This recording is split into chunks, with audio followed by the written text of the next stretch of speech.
Isang batang nagpakamatay pagkatapos tumalon sa ilog? Mali yung nakasulat dyan. May 3 pulis na humahabol sa kanya. Napagbintangan siya na drug pusher, kaya siya pinatay agad. Teka, kamukha mo yun nasa picture? Yun ang dahilan ng pagkamatay niya. Yun ang dahilan ng pagkamatay ko. Mabait ako. Tulungan mo kong makamit yung hustisya.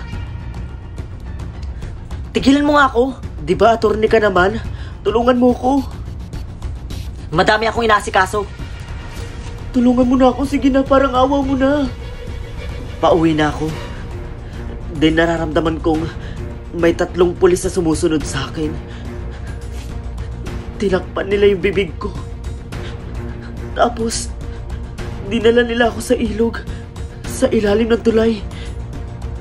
Doon nila ako pinatay. Pero, bago nila ako binaril, may tumawag sa kanila. Yung mastermind. Mastermind. Naalala mo ba yung pangalan ng mastermind na yon? Attorney. Attorney yun. Attorney. Kahit apelido man lang, di mo naalala? Attorney Santos. Attorney Santos yung mastermind. Attorney Santos.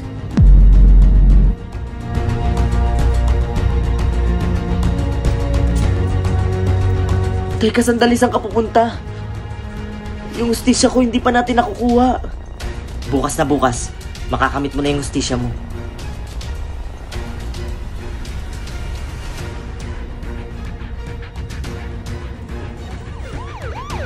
May mga pulis. Ikaw ay aming inaaresto sa pagpatay sa bata sa ilog sa ilalim ng tulay. Sumama na po kayo sa amin sa kulungan. Kulong niyo na po ako. Ito na yung hustisya mo.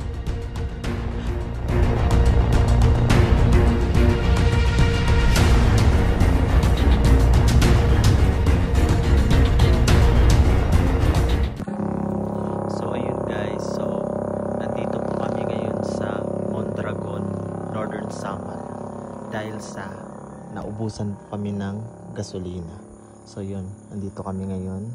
Ang oras ay 4 AM ng madaling araw guys. Wala pang bukas na gasolinahan. Yung kasama ko guys, tingnan nyo, nakatulog na. Sabi ko matulog ka muna. Ayun siya. You know?